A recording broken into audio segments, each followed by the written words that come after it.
Hello दोस्तों, आप सभी का मेरे YouTube चैनल एकलव्य क्लासेस 2.0 में आपका स्वागत है। मैं सिद्धार्थ मौर्य आप लोगों को केमिस्ट्री का पहला भाग में से पहली चैप्टर ठोस अवस्था यानी सॉलिड स्टेट को पढ़ाऊंगा। तो आइए जानते हैं ठोस अवस्था होता क्या है। ठोस अवस्था यानी सॉलिड स्टेट। इसमें ठोस अवस्था में पहले हम लोग जानेंगे द्रव्य होता क्या है। आइए जानते हैं द्रव्य के बारे में। वे पदार्थ जिनके कुछ भार होता है और वे कुछ स्थान घेरते हैं तो ऐसे पदार्थ को द्रव्य कहते हैं। इस चलिए एक बार और इसमें देखते हैं दूसरे परिभाषा में। एक है पदार्थ ही द्रव्य है। सृष्टि में पाए जाने वाली कोई भी वस्तु या पदार्थ जिनमें स्थान घेरने की क्षमता हो तथा जिसका कोई भार हो द्रव्य कहलाता है। जैसा कि मान लीजिए कोई ईंट है, मान लीजिए यह एक ईंट है, ये कुछ ना कुछ इसका वजन होगा और ये कुछ ना कुछ ये स्थान घेर रहा है, इसलिए ये द्रव्य है। जैसे कि कोई मान लीजिए दूध भी हो गया, दूध या कहीं भी दूध ले लीजिए, कोई बर्तन वर्तन में मान लीजिए दूध लेने लीजिए, इसमें भी ये भी ना कुछ जगह घेर रहा है और इसमें भी कुछ ना कुछ द्रव्य वजन है, द्रव्यमान है, इसलिए ये भी द्रव्य के अंतर्गत आएगा। चलिए नहीं समझ में एक बार और देखते हैं द्रव्य के बारे में। वे पदार्थ जिनमें कुछ भार होता है और वे कुछ स्थान घेरते हैं तो ऐसे पदार्थ को द्रव्य कहते हैं। जैसे भार होगा, कोई वस्तु ले रहे हैं हम जिसका कोई भार है और कोई ना कुछ जगह या स्थान घेर रहा है तो यह द्रव्य के अंतर्गत आएगा। अब देखते हैं द्रव्य कितने प्रकार के होते हैं। द्रव्य की अवस्थाएं तीन होती हैं। पहली अवस्था है ठोस अवस्था, दूसरी द्रव अवस्था, तीसरी गैस अवस्था। ठोस अवस्था को इंग्लिश में कहते हैं सॉलिड स्टेट और द्रव्य अवस्था को लिक्विड स्टेट और गैस अवस्था को गैस स्टेट।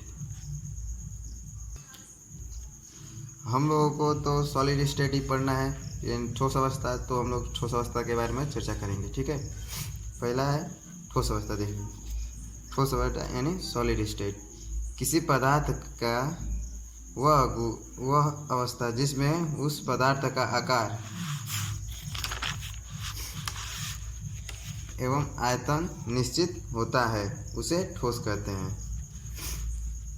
जैसे कि मान लीजिए कोई ये पदार्थ है,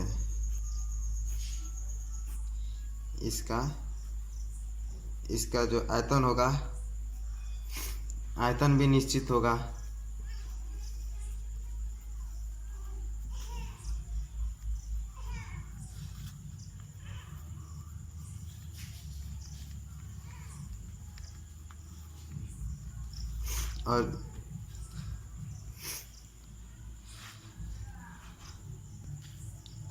और आकार भी निश्चित होगा।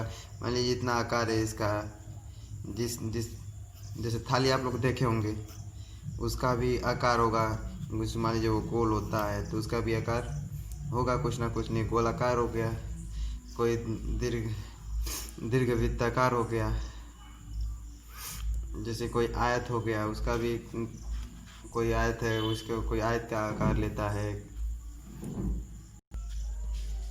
आप लोग समझ में आएगा, नहीं तो एक बार और देखते हैं। चलिए कितना किसी पदार्थ की वह अवस्था जिसमें उस पदार्थ का आकार और आयतन दोनों निश्चित होता है उसे ठोस कहते हैं। ठीक है, चलिए आज देखते हैं उसके सिद्धांत। ठोस के अणुगत सिद्धांत। पहला है सभी ठोस पदार्थ छोटे छोटे कणों से मिलकर बने होते हैं, उन्हें अणु कहते हैं। जैसे कि कोई मान लीजिए कोई पदार्थ हुआ, ये कोई पदार्थ हुआ,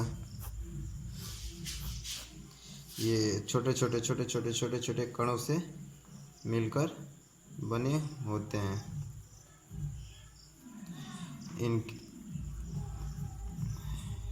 इतने सारे अणु हो गए, ये छोटे छोटे हम लोग को दिख रहे हैं, वो अणु हो गए, जो ये छोटे छोटे अणुओं से मिलकर बना है। कोई भी पदार्थ है जो बना हुआ है वो कुछ छोटे छोटे पार्टिकल से ही मिलकर बना है, छोटे छोटे अणुओं से ही मिलकर बना है। दूसरा देखते हैं, अणुओं के मध्य खाली स्थान होता है जिन्हें अंतरा अणु आकाश कहते हैं।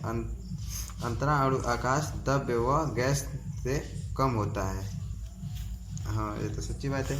जैसे मान देखे होंगे, कोई भी मान लीजिए ठोस है, ये ठोस हो गया, मान लीजिए ठोस के अणु होंगे, ये ठोस के अणु होंगे।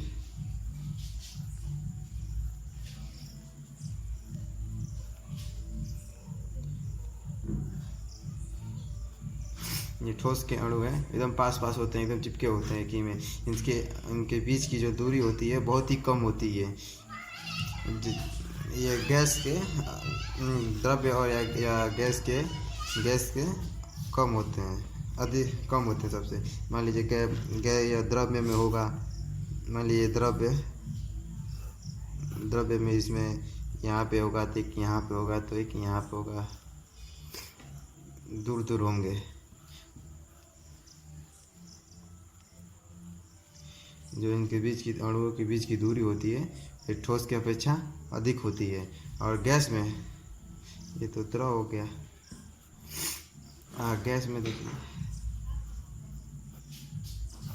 मान लीजिए गैस है, इसमें गैस भरे, जो इसके अणु होंगे तो एक यहाँ पे होगा, तो एक यहाँ पे होगा, तो एक यहाँ पे होगा। इसके बीच सबसे ज़्यादा अंतराणु आकाश पाया जाता है, अणुओं के बीच की दूरी सबसे ज़्यादा होती है। सबसे कम हम लोग को ठोस में मिलता है, कम होता है अणुओं के बीच की दूरी। आइए अब तीसरा सिद्धांत देखते हैं। ठोस के अणुओं के मध्य आकर्षण बल पाया जाता है, जिन्हें अंतरा आणविक आकर्षण बल कहते हैं। यह ठोस में द्रव और गैस के तुलना में अधिक होता है। जो बल है जो ठोस में अणुओं के बीच जो आकर्षण बल बहुत ज़्यादा होता है, इसलिए अणु एकदम पास पास से एकदम चिपके होते हैं। जैसे कि मान लीजिए ये कोई बॉक्स हो ही गया, इसमें ये ठोस हो गया, ठोस के पदार्थ जो इसके बीच आकर्षण बल ज़्यादा बहुत होता है, इसलिए ये आपस में बहुत एकदम पास पास चिपके होते हैं, इसलिए ये गति भी नहीं कर पाते हैं। इसलिए इनके बीच की जो अंतराणविक आकाश भी कमी होता है, फोर्स ज़्यादा बल होने के कारण ये आपस में चिपके होते हैं। इसलिए मान लीजिए कोई ईंट हुआ तो उसको भी ये उसके जो कण होते हैं बहुत ही पास पास होते हैं, एकदम चिपके होते हैं, इसलिए वो एकदम ठोस होता है। और ये चौथा देखते हैं, ठोस के अणु अपने चारों तरफ उपलब्ध जगह में गति करते हैं तो लगभग नगण्य होता है। मान लीजिए कोई ठोस है, अभी इसमें तो जगह है ही नहीं, तो वो गति करेंगे कैसे, इसलिए वो नगण्य होता है, गति करने एकदम कम होते हैं, बहुत कम गति करते हैं ये। और जैसे मान लीजिए यहाँ पे एक द्रव में तो बहुत ज़्यादा जगह है, मान लीजिए अंतराणु आकाश बहुत ज़्यादा है अणुओं के बीच, इसलिए इसमें गति करिए। मान लीजिए ये अणु यहाँ तक गति कर सकता है, लेकिन इसमें जगह है ही नहीं, अंतराणु आकाश है नहीं, इसलिए ये गति नहीं कर पाते हैं। पांचवा, ठोस संपिंड होते हैं। ठीक है, आइए अब देखते हैं ठोस का आकार व आयतन निश्चित होना। मान लीजिए ठोस के आकार और आयतन कैसे निश्चित होता है, इसके बारे में हम लोग जानेंगे। ठीक है, बिल्कुल। ठोस के अणुओं के मध्य अंतराणविक आकाश बहुत कम होते हैं और आकर्षण बल बहुत प्रबल होने के कारण वे एक दूसरे से मजबूती से बंधे होते हैं। तत्पश्चात यह अणु ना तो अपना स्थान ना ही अपने पृष्ठ के छोड़कर उड़ पाते हैं, इसलिए इनका आकार एवं आयतन दोनों निश्चित होता है। तो मान लीजिए आकर्षण जब अणुओं के बीच जब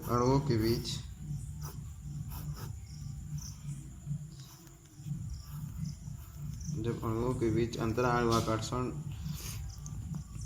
बल ज़्यादा है और इसलिए अंतराणु आकाश कम होता है। मान लीजिए इनके बीच की दूरी कम होती है, अंतराणु आकाश बहुत कम होता है, इसमें जगह है ही नहीं और इसमें प्रबल बल कार्य करता है, इसलिए ये ठोस का रूप ले लेते हैं। अब मान लीजिए इसके पास इतने जगह तो है नहीं, अब मान लीजिए इसको दबाते भी हैं हम लोग तो इसके पास अंतराणु आकाश कम है, इसलिए दबेगा नहीं। मान लीजिए कोई किसी चीज़ की क्षमता है यहाँ तक दबने की, अब इसके पास जगह ही नहीं है तो दबेगा कैसे, इसलिए ये ठोस का आकार ले लेते हैं। जबकि द्रव में ऐसा नहीं होता है, जबकि द्रव में मान लीजिए है इतना जगह है, इसके बीच अणुओं के बीच की दूरी है, तो इसलिए इसको किसी भी रूप में रखा जा सकता है। चलिए आइए इसके बारे में जानते हैं। आगे ठोस के प्रकार के बारे में जानते हैं। ठोस कितने प्रकार के होते हैं। पहला ठोस जो क्रिस्टलीय ठोस और दूसरा अक्रिस्टलीय ठोस। हम लोग पहले क्रिस्टलीय ठोस के बारे में चर्चा करेंगे।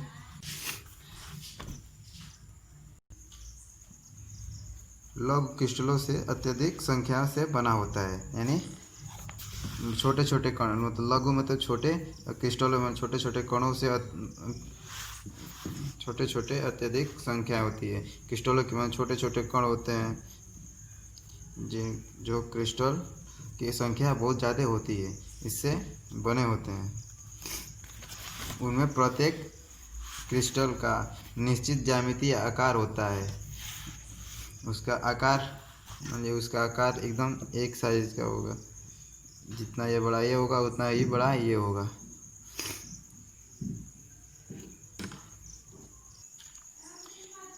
क्रिस्टल में परमाणु और अणु तथा आयनों का क्रम सुव्यवस्थित होता है। जो इनके कण होते हैं, जो परमाणु हो गया, अणु हो गया और आयन, ये इनके क्रम सुव्यवस्थित होते हैं। इनमें दीर्घ परासारी व्यवस्था होती है और इनका गलनांक बहुत उच्च ताप पे होता है। जैसे मान लीजिए लोहा हो गया, चांदी हो गया, सोना हो गया, इस सब का गलनांक निश्चित ताप पे होता है। मान लीजिए इसका 100 डिग्री सेल्सियस ताप होता है लोहे का, उस पर उसका कुछ गलने का कुछ अलग ही गलनांक होता है लोहे का। हम लोग क्रिस्टलीय में जैसे धातु आते हैं, अधातु आते हैं, यौगिक आते हैं। जैसे कि धातु में ले लीजिए,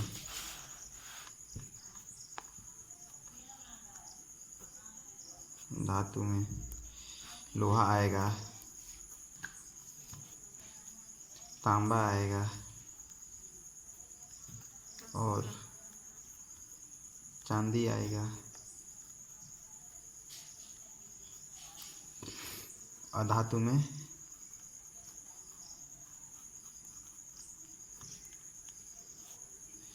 सल्फर आएगा,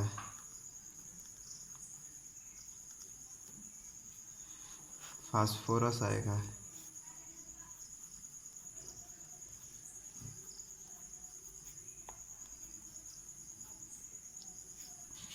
और आयोडीन आएगा।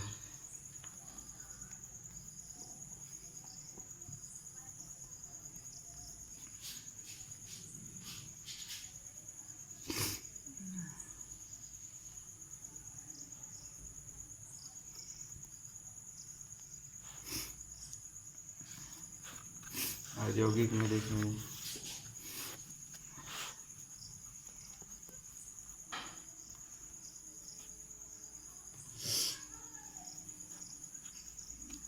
सोडियम क्लोराइड आएगा,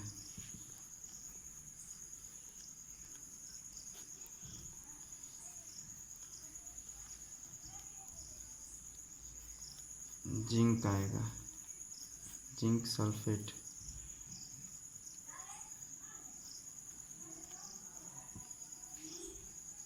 सल्फाइड, और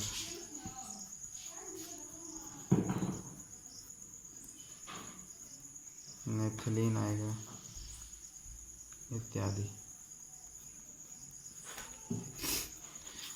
ये सब क्रिस्टलीय ठोस होते हैं। अब आते हैं हम अक्रिस्टलीय के बारे में। अक्रिस्टलीय ठोस वे ठोस जिनके कण एक निश्चित क्रम में नहीं जुड़े होते हैं। इनको गर्म करने पर क्रमशः नरम हो जाते हैं और फिर धीरे धीरे उनकी तन्यता इतनी कम हो जाती है कि वे द्रव्य में परिवर्तित हो जाते हैं। इन पदार्थ को कोई निश्चित गलनांक नहीं होता है।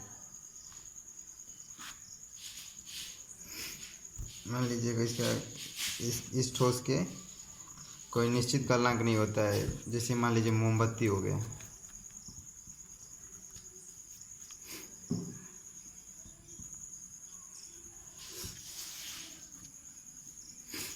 कांच हो गया